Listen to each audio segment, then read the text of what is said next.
to LawNewz Network. I know many of you are really eager to get started with the trial against Quentin Tellis and to see whether there is justice for Jessica, as it were. And we will be starting up with that at 2 o'clock as soon as that case begins. But in the meantime, we have a guest with us, Norman Williams, who is one of our friends here at LawNewz Network. It's good to have you here, Norman. Good to be here, Heather. Good to see you. Let's talk a little bit about this Chambers case, because there's just so much there. And one of the issues that we have is that so much of it is rumor. You know, we've all heard a lot about the case, but we don't know what's actually going to get into evidence. And it's important to remember that's all the jury can think about, right? That's right. That's right. If it's not admitted, it didn't happen, it doesn't exist. One of the things that we don't yet know whether it will get in is the fact that Quentin Tellis had actually been arrested a number of times prior to the time that he allegedly killed Jessica Chambers. You know, judges sort of can go either way on that type of evidence. What do you think will happen here? You think the judge will let that evidence in? I think the average judge will kind of err towards caution, and they think about being reversed. That's right. Even if there is a conviction. That's right. And there is nothing more prejudicial at a murder trial than previous murders or previous killings in your life. Right, right. There's just no reason to care or listen if you've heard someone's done it before. Right, right. And you know, most often that type of thing is decided by the judge before openings so that Correct. the lawyers know what they can and cannot say. Exactly. So when we start with openings today, we'll get a good hint. If there's no mention of these past crimes, perhaps there's been a ruling like that. I believe so. I'm sure that there was already. If you were the prosecution in this case, where would you focus your opening? You know, you've got 40 witnesses and many, many years of investigation. And that was one of the criticisms in the Holly Bobo case, that they felt as though the attorneys were sort of, you know, spraying out of a fire hose as opposed to a really focused opening and a really focused close. That's hard for lawyers, right, when there's this much evidence? Right. Well, I think it's easy to let the jury know that the case, I'm assuming, is probably circumstantial, that the evidence against the defendant is going to be mainly circumstantial evidence. They're not going to have an eyewitness. They're not going to have video footage of the crime. So I would start there, and then I would lay out the pieces that I'm going to present at trial that I think prove my case. And I think that's the way to do it. You have to be really methodical and sort of forget, you know, one of the things that I often talk to when I'm teaching students is about the curse of knowledge. We know our cases so well that sometimes it's hard to remember that other people don't know the case as well, and to take it back to really, really basics. And I think that that's going to be important in a case with as much evidence as this one, don't you? I definitely do. I mean, it's in a lot of senses, trying a case is almost like being a good writer. It's the same problem. When you're writing sentences, you forget that the person reading those sentences doesn't know what you know. That's right. That's right. You're absolutely right. And you have to be able to communicate, just like you do when you're writing, communicate that information to them. Exactly. For the defense, you know, some of the issues that I expect to hear is the idea that different people have been suspected of this murder over the course of time. Apparently, Jessica's boyfriend was in jail, Travis Sanford, I think is his name, and there was some question as to whether or not he had ordered a hit.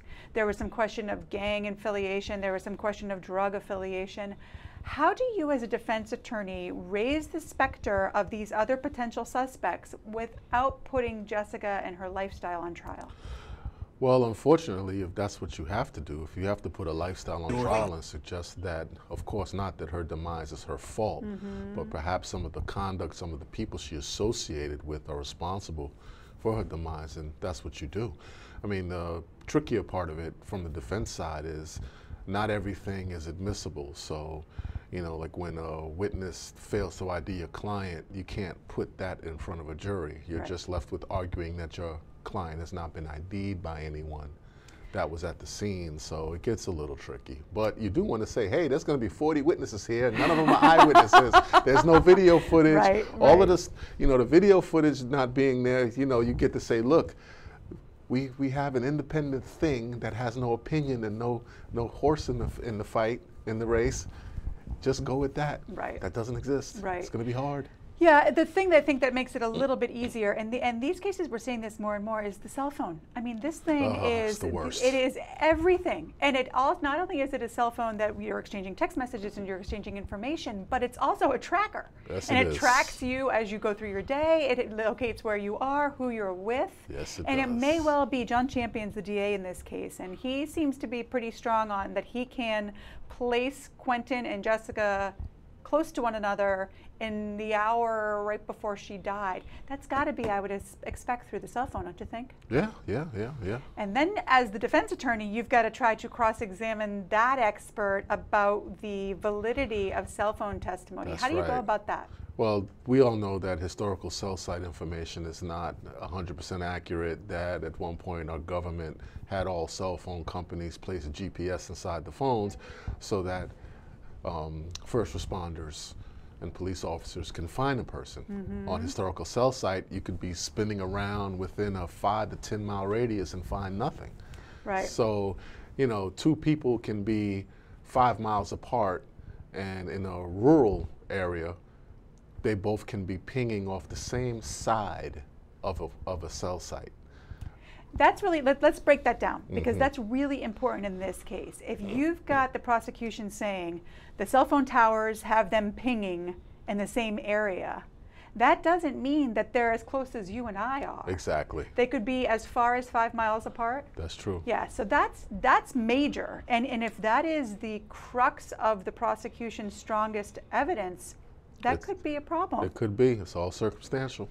Yeah, it's Well, here's the other problem. It doesn't mean that the two people whose phones are pinging off of a cell site were in possession of their own phones at that moment. That's right. You have no idea.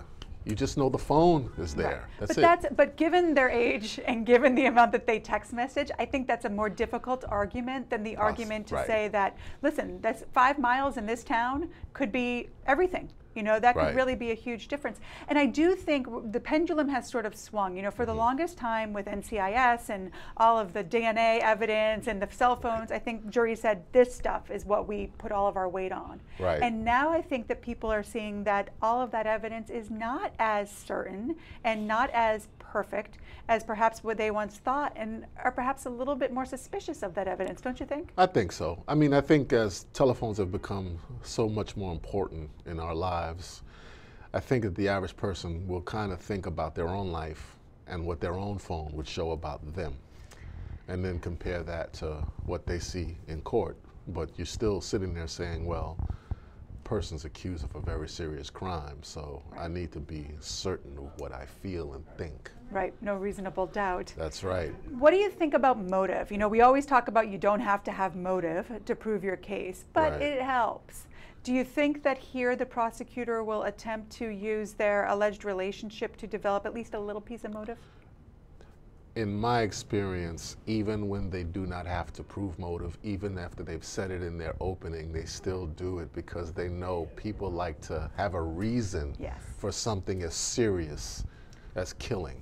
Well, and especially in this case, I mean, one of the things that John Champion, the prosecutor, has said is this was a very personal crime. You know, you don't set someone on fire. That's true. It's unless there's a really personal reason. So I think as much as they don't need motive, I think in a case like this, if there isn't some semblance of a motive, the jurors may have an untied knot that's not going to really wrap up the case for the prosecution. Right, they're going to have a circumstantial case, and they're going to hear that it was tied to emotion, which I'm not so sure if setting someone on fire is any different than, is the same as, let's say, bludgeoning and really chopping up a body. Right.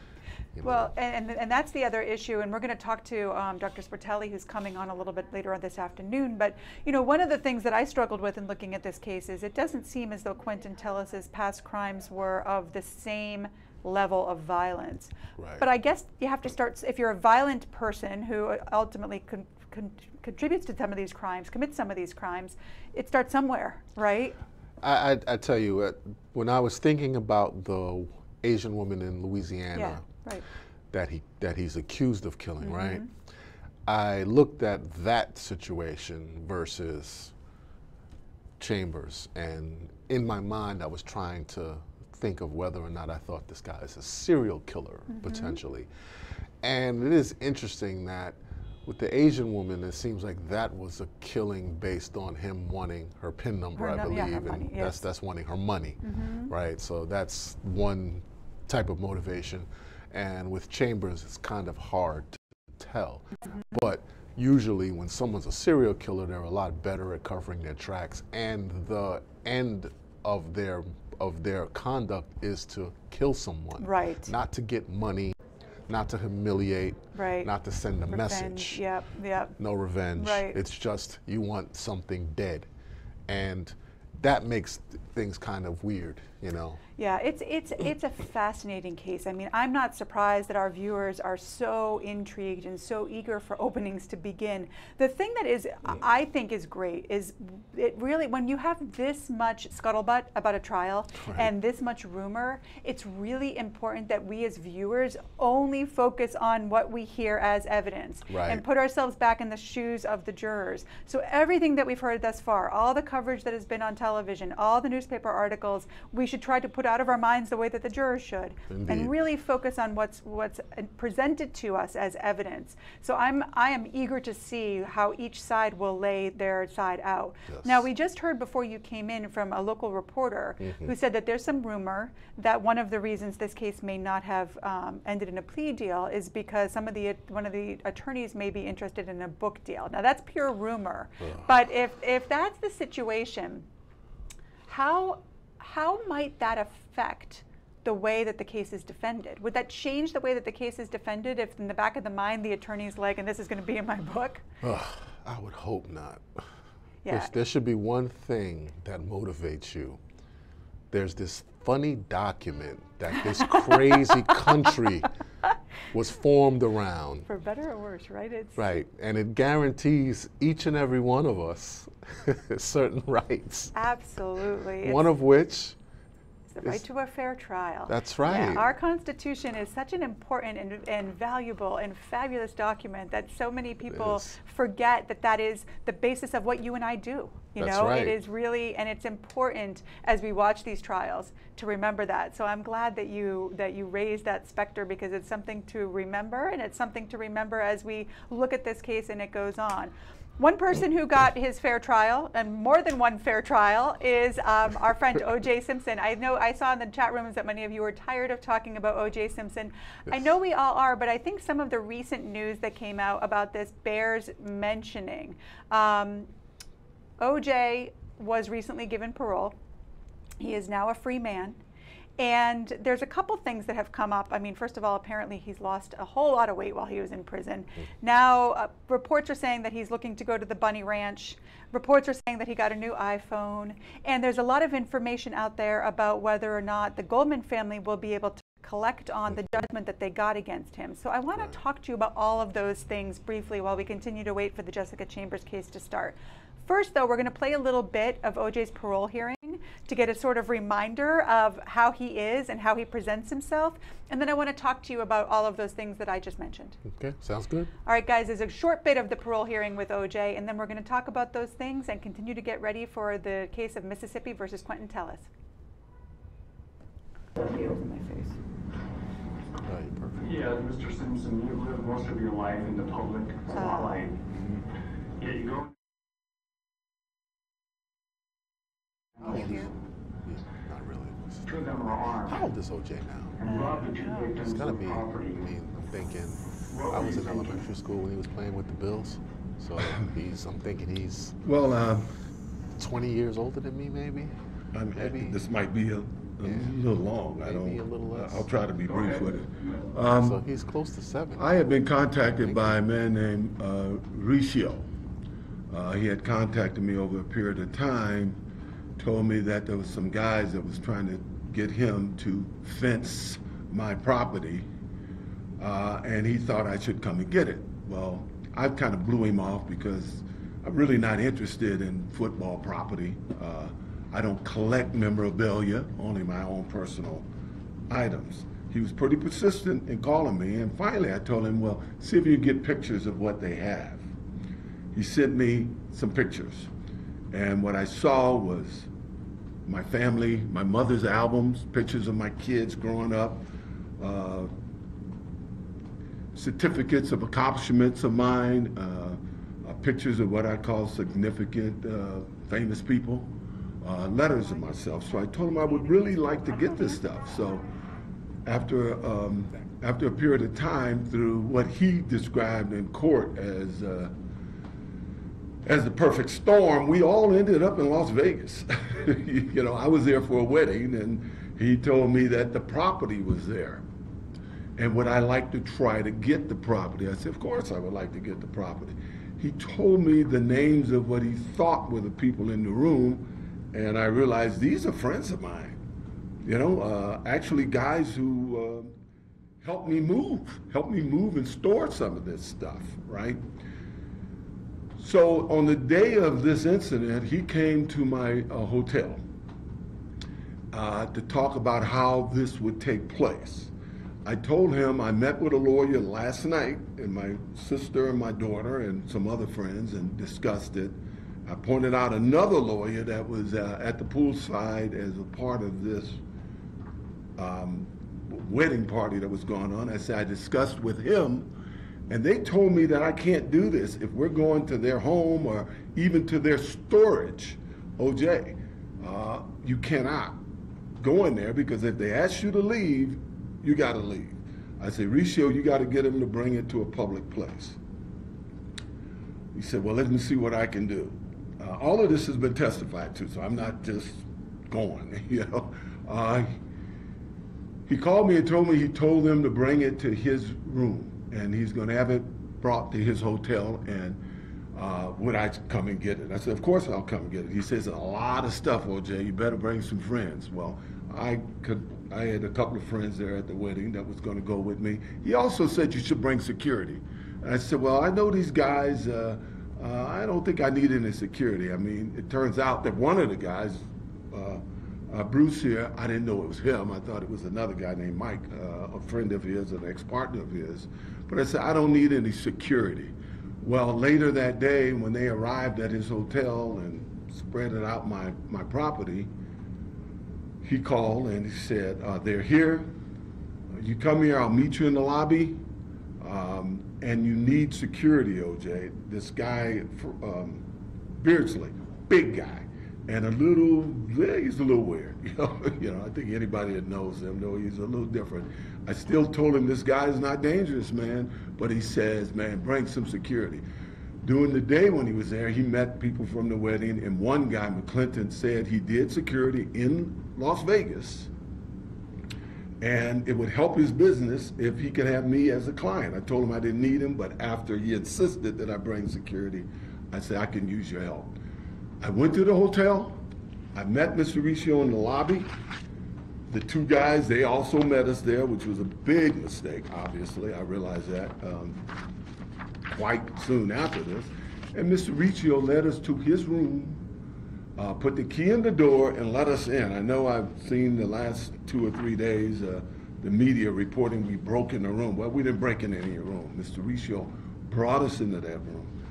When I came into the room, I noticed spread out everywhere was my personal property. You know, the only thing I saw that was on display that wasn't mine was some baseballs, and I made it clear to everybody, those are not mine. All I want is my property, and I think there's a tape of it. You hear me on at least 3 or 4 occasions say, I just want my property. Go forward and try to make it a little quicker.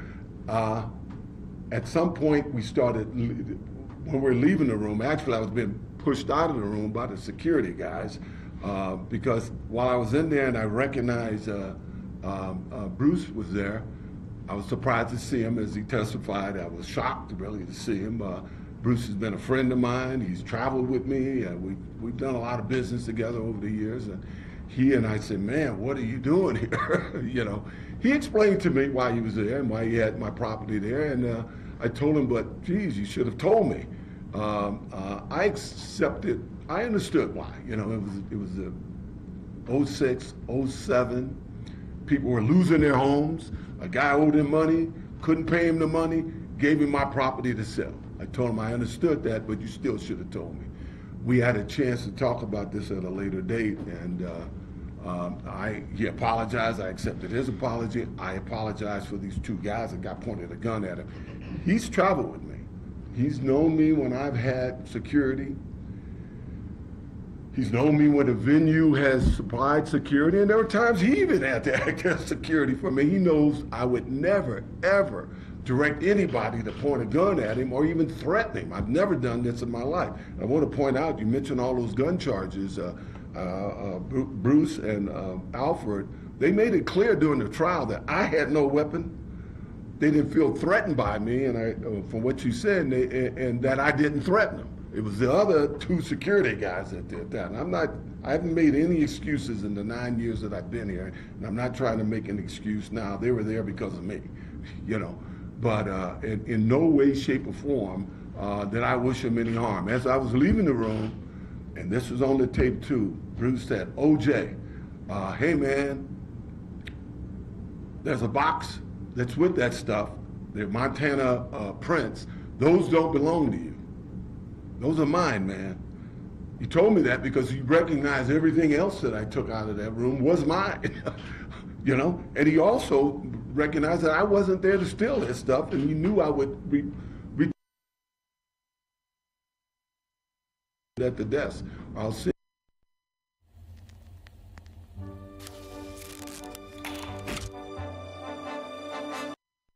Send your stuff at the desk. We didn't know at the time that this security guy, Walter Alexander, had stole his BlackBerry, you know, phone. But the minute I saw that, I made him send it back, and he gave some cockamamie story in the trial that why he didn't take it back. In any event, I'm no danger to pull a gun on anybody. You know, I never have in my life. I've never been accused of it in my life. Nobody's ever accused me of pulling any weapon on them. And Bruce knows that I would never do that. I never have.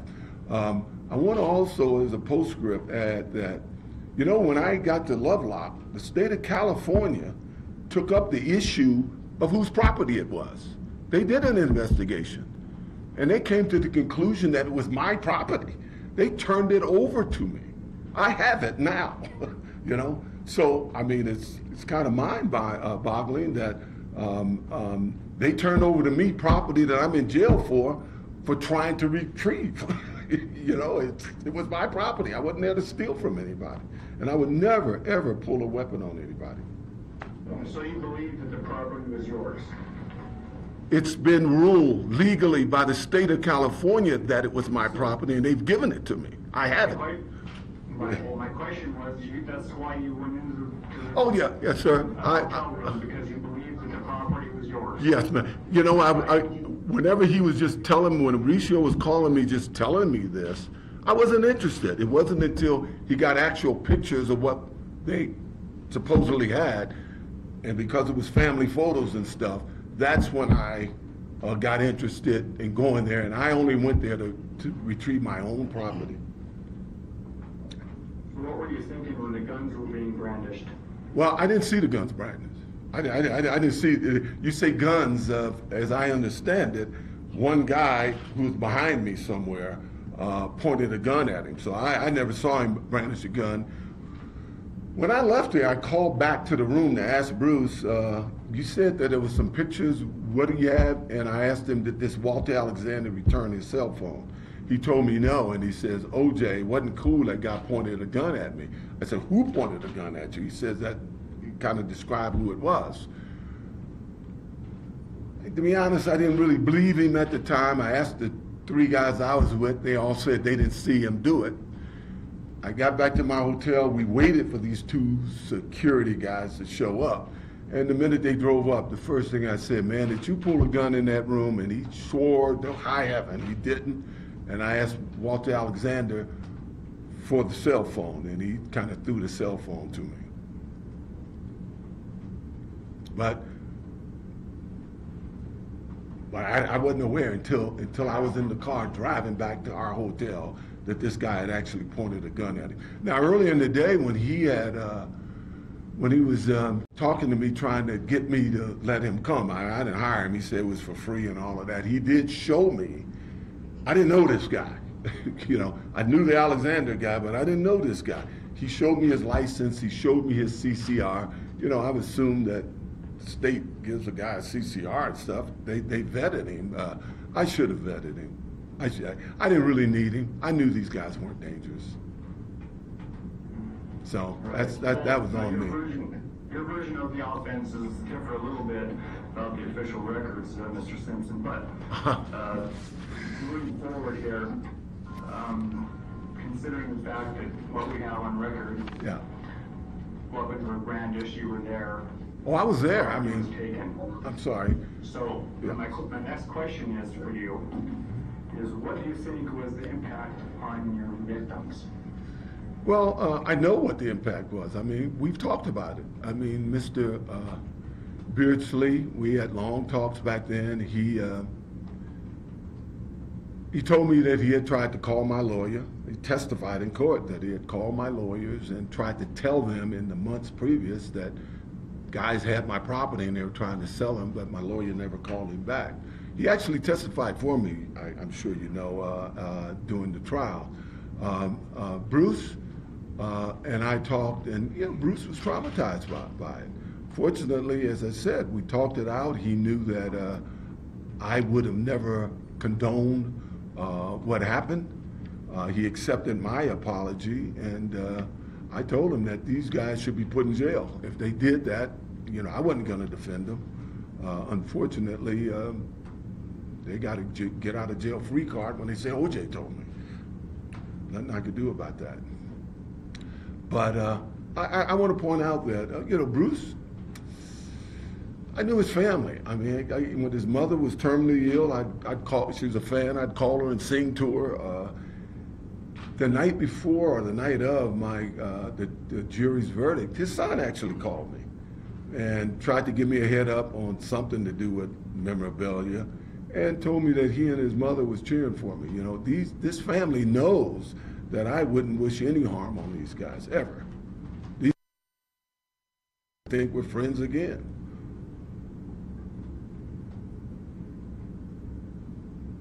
Thank you. Thank you. Good morning, Mr. Simpson. Good morning, ma'am. I conducted your last hearing in 2013 with hearing representative, Yes. Mr. Robin Bates. You recall that hearing? Yes, I do.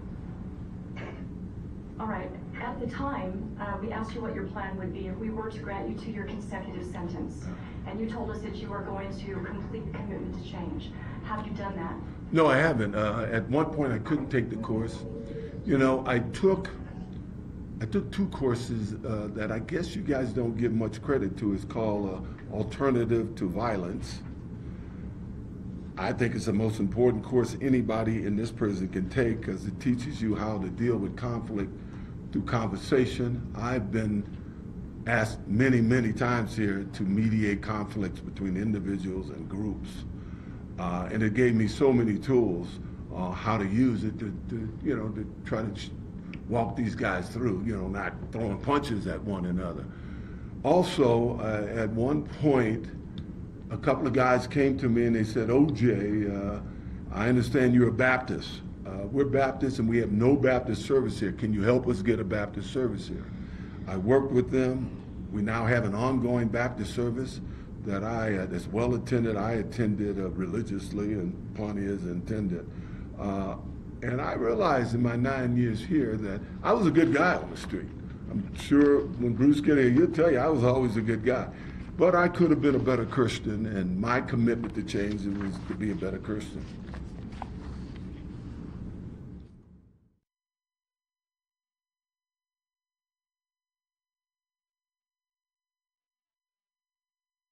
Here with Norman Williams, and the reason we played that little bit of O.J. Simpson is because there's been a little bit of news about him lately, Norman. Let's talk about some of the issues. First of all, we were talking about this off air, but he gained the freshman 15 when he entered prison, and apparently has lost a lot of that weight. Some say 100 pounds. I think that's probably an overstatement. Wow. But you mentioned something about his age playing part in that. Yeah. I think it's common for men once they hit the age of 60 or even in 50, you start to lose muscle mass if you're not working out regularly, if you kind of lead a sedentary lifestyle. I mean, although being in prison isn't really sedentary. I guess it can be. Right, It it doesn't depends have on, to be. right. But Depends I'm on- not surprised. Yeah, he one of the first stops he made was McDonald's and said that it was better than prison food. But one of the things that I think is could be upsetting, to say the least, to the families of Nicole Brown and Ron Goldman are that he is apparently, first of all, planning to go to the Bunny Ranch, which in and of itself could be off-putting. But the owner of the Bunny Ranch told Radar Online that he was looking to spend some time with a Nicole Brown look-alike. How do you think? I mean, he's entitled to. It's legal at the Bunny Ranch to, you solicit that type of behavior. But if you're his attorney, what are your recommendations for that type of thing? I mean, he's always going to be in the public eye. Everything he does is going to be scrutinized, even when he does something that's just normal and human. Mm-hmm. And if he can finance it, it's a problem. Right, right. Because none of us think about poor folks going to the Bunny Ranch. And that brings us to our next issue. I've got to tell you, so many people have issues with lawyers, and understandably so. I have issues with lawyers sometimes. But the lawyer for the Goldman family, David Cook, was recently interviewed, and he is the one who has been trying for all these years to collect on that civil verdict that was against O.J. That was about $33 million. In 2015, David Cook renewed the verdict, which means that there's additional damages that are added. It then became $57 million. And he thinks that that verdict right now is around $70 million. And here's the quote from David Cook that gave me a little bit of like, yeah. He said, "The good news for me is OJ's getting out of jail. The bad news for him is that I'm in very good health and I'm coming after him." What do you think his chances are of collecting some more money from OJ? If OJ has some income, if he has things that can be attached to, Right. then he has a good chance. But if OJ has been made judgment proof in certain areas of his finances, then that's not going to change. Right. So, for example, he gets $25,000 a month from the NFL. That is judgment proof. They can't get at that money. However, one of the things in this article noted is that the Heisman Trophy that he won, that is something that's supposed to go to the Goldman family so that they can sell it, they can auction it off, and apparently that is something that is missing. The thing that David Cook is now looking for is apparently OJ's children just recently made some major real estate investments, and Cook wants to determine whether or not any of that money was financed by OJ. Right. That type of thing, if Cook is able to trace any of that money back to OJ, do you think Cook will be able to get his hands on it? He stands a decent chance. Yeah, it seems as though, I mean, he did a really good job when OJ wrote that book. The rights to that book were, Right. for a period of time, up in the air, and he snatched those up, and now they've actually made some money off of that book with the paraphernalia that OJ that he went to jail over. They tried to get that paraphernalia as well, but apparently because it was not proven that it was actually OJ's paraphernalia, it didn't have any value. It's only valuable if OJ's the one selling it. Right, sort of. right.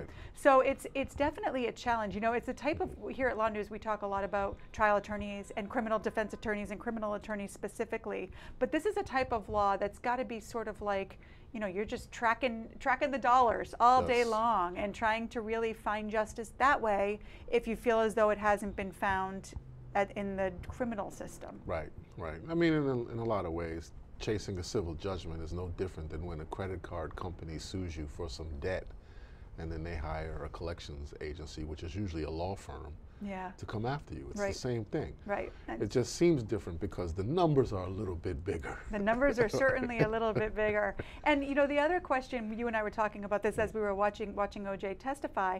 I mentioned that he seems to have a temper and Yes. wondered whether he wouldn't end up getting in some more trouble. And you mentioned that the public's not going to make life easy for him, right? That's right. They're always going to mess with them. But you know what, though? One thing that I think will probably come out once OJ is no longer with us on this earth, they're probably going to autopsy his brain. I'm so glad you brought this up. I'm so glad you brought this up. That he has the same disorder that we're finding common in football players. And OJ was playing football during a time when the rules weren't what they are now. So your brains rattled around in your head a little bit more than they do today. Norman, I am so glad you brought that up, because I was talking to Jesse about this before I came on air. It's chronic traumatic encephalopathy. Yes. And it's the movie Concussion, you know, is really what started, I think, the more Exactly. public awareness of this. But we just saw with Aaron Hernandez, Yes, they did with an Aaron, autopsy on exactly. him, and they found And boy, that his did brain. he have a temper problem, huh? Yes, I mean, absolutely. And I do think, I agree with you 100%. What I was talking to Jesse about is whether or not science is going to move in such a direction that we can determine this before, because right now it's only on autopsy, as That's you right. noted. I'm also curious to know whether or not OJ has agreed at this point to allow someone to do that. You know, a lot of the NFL players made those agreements before they pass away. I wouldn't be surprised. I mean, OJ, I'm sure, has a lot of loyalty to his sport. Right, right. And he was such an important figure in professional football Right. that I'm sure that he would probably want the younger guys to benefit from anything that can be discovered once he's no longer with us. Well, and with the levels of aggression that they find with CTE and the levels of, I mean, it would certainly explain a lot of the allegations against OJ and maybe Sure. some of this impulsive behavior even in his parole hearing. All right, enough about OJ. I know some of you are tired of OJ, but with that recent news and sort of feeling for the families as he's back and free, you know, the Goldmans gave an interview right before his parole hearing that said that, you know, our son will never be able to walk free in their frustration. And so it's got to be awfully hard to see him going to the Bunny Ranch and eating McDonald's. That's just heartbreaking, you know. That's tough. just the hard thing about being the surviving family. You know, your loved one is gone forever. All right. And that's, I mean, and we're going to see that here with the Jessica Chambers family. You know, there's these family members. Our reporter this morning said that the younger sister looks just like Jessica. And to have her there in the courtroom and to see her every day, and, you know, it's got to be just a constant loss. We have a couple more questions from the audience about the Jessica Chambers case. Steve asked whether we have any idea as to why this particular case is getting so much media attention. You know, there's many murders out there, unfortunately. Why do you think this case is getting the amount of media attention that it is? Well, I know for one, I mean, not every state allows live cameras in the courtroom. So any state that does, their murder trials are probably going to be in the public eye more so than let's say the last murder I tried here in New York County. Well, we would love to get our cameras in that courtroom, Norman. If you could help us out, we will get them right in there. I think that's right. I also think the nature of this particular crime is so dramatic and so terrible that people really were drawn to the idea of justice for Jessica. And I think that's brought some eyes to it as well. And probably the fact that it took some time for the investigation to go through. I mean, there was time enough for Quentin Tellis to move away. Allegedly commit this other crime, get married. I mean, there's a lot of interesting fodder for television shows and reality shows and that type of thing here. Indeed, indeed. No, it's just the truth. This does sound like something that we watch on cable. It really does. It's something you couldn't make it up. You No, know, you just can't. It's the other question, and this is a very good question that I'm not sure. We talked about this. We're not 100% sure we know the answer to, but it's worth discussing. There is a criminal case pending against Tellis in Louisiana for the murder of that other woman whose name is escaping me, but I will look it up. Why is this case being tried before that Louisiana case? And this is just speculation on both of our parts, but go ahead. What do you think? There can be thousands of reasons. It could be based on the schedule of the attorneys in Louisiana versus the attorneys in Mississippi, right? Right. It could also be based on the legal process. Some cases funnel through the system of one state a little bit quicker than others. I mean, there could be so many reasons that can explain why this case is going first. I mean, even on down to the age of the case and when it happened.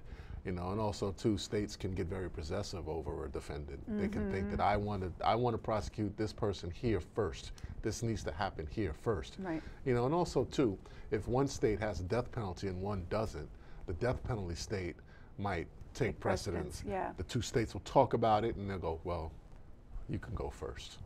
Yeah, and those are all great answers. I think, you know, it sort of works out from a matter of watching it because Right. it's chronologically the first case that happened. From that perspective, it's going to make things a little bit easier to follow, I think. But it's a great question. Bring those questions on. At 1:30, Dr. Dominic Sportelli is going to be here with us, and Norman's going to stick around as well. We're going to be able to talk to Dr. Sportelli about Quentin Tellis and why someone might do the things that he's alleged to have done. I also want to talk to him about the Vegas shooter because some information has come out recently that he was taking maybe large amounts of Valium, and there's some medical evidence that shows that that can actually make a person more aggressive as well. So I wanted to talk to him about that and to see whether he has any insight as to how that may have played into that crime that we don't really have any good evidence on. So we look forward to that as well. In the meantime, though, we want to make sure that we're going back to this Holly Bobo case. That's the case that we've sort of been going back to over the course of the day because it's so similar to this Jessica Chambers case, a young, attractive, vivacious girl in the prime of her life, killed violently by a man that she allegedly knew. And one of the things that I wanted to show for you today is the testimony of Holly Bobo's family members, because as you might recall, that testimony was gut-wrenching. And Norman and I have been talking a little bit about when you have that type of testimony, it's terrible to watch. But you made a really good point about one of the areas where it might have some efficacy. Why don't you? Yeah, I was thinking about how many times I would sit in a courtroom when a defendant is being sentenced and a family would come and give what's called a victim impact statement.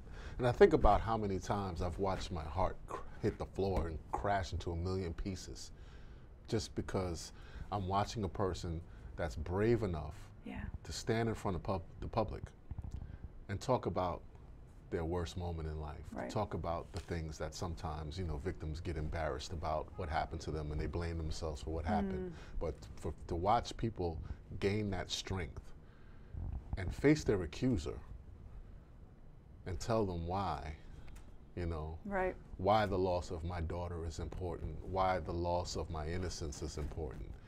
It's powerful stuff. Yeah. And if that sort of stuff entered into the press's lexicon, it might be a deterrent.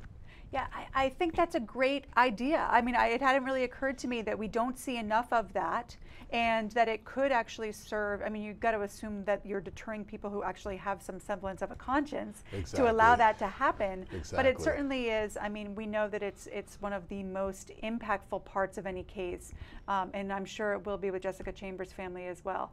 For right now, we are going to take you to the testimony of Holly Bobo's father. At 1:30, we will have our next guest in with us, and the three of us will talk some more about Chambers and a little bit about that Vegas case. And then hopefully at 2 o'clock, we'll be ready to start up with openings. So we'll be right back.